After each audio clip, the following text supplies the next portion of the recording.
concise as well. So off to you.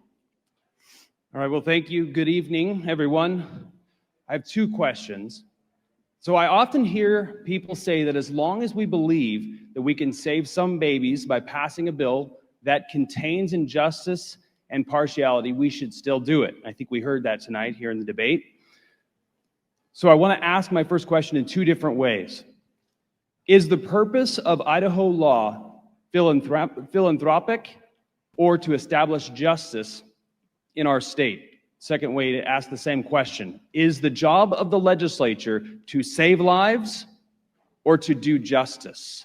So that's my first question. And then the second follow-up question, or the second question, if I could ask, should I hold off to ask the second question?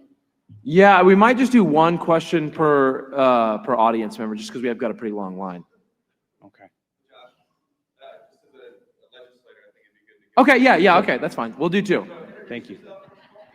I'm Senator Brandon Shippy for District 9, Legislative District 9 here in Idaho. Are we showing partiality? Oh, man. That escalated quickly.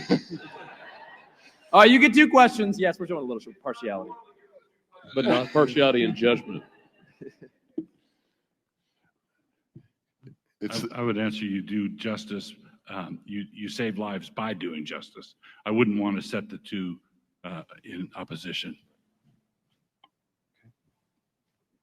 So I guess my second question is, do you believe, and this question is for Pastor Wilson and Pastor Sumter, do you believe that it was reckless for me as an Idaho senator to pursue justice and only justice and to reject all pro-life partiality last session?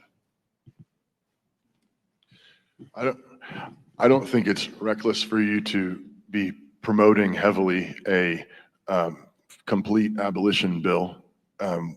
So I would say no. It could be reckless potentially to oppose all pro-life legislation. Again, if there was some pro-life legislation that could actually give us some progress. But at this point, we have near bans, and I'm not sure that it's, I don't know what the situation would be.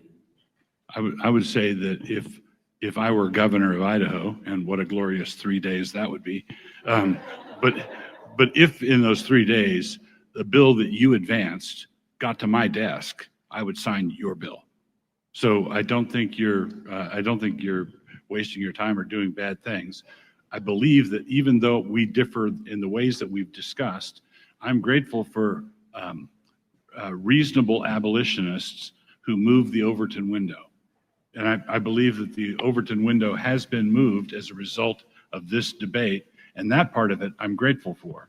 But I would like others to recognize that others are also helping move the Overton window as well. We had you on Cross Politic, for example, to promote your bill, and we do it again. If we could just speak just quickly to these as well. So yes, there were some trigger law states, and when Dobbs happened, and thankful for Bradley for the amicus brief he wrote in that, very consistent. You had trigger laws in place, and so you have some abortion mills that have shut down in certain states, but I don't like the language of near total abortion bans because it actually isn't true. You hear the pro-life establishment saying things like, we have abortion-free states, or you hear language like near total abortion ban.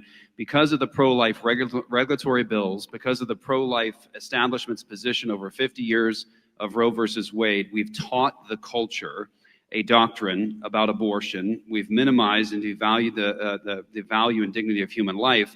And so our culture actually, state by state, still kills their children, and there's no near total abortion bans because in Idaho right now, a woman is allowed to kill her own baby with a DIY abortion. And so whether it's pills or DIY abortions or seances or whatever else they're teaching people to do, there's no near total abortion bans because women across the nation, even with abortion mills shut down, are permitted via legislation given to us by the pro-life establishment to kill their children in their own wombs with impunity and immunity.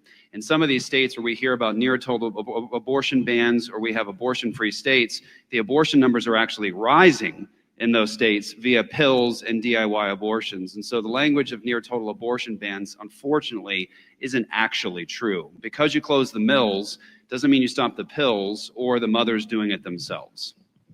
Very good.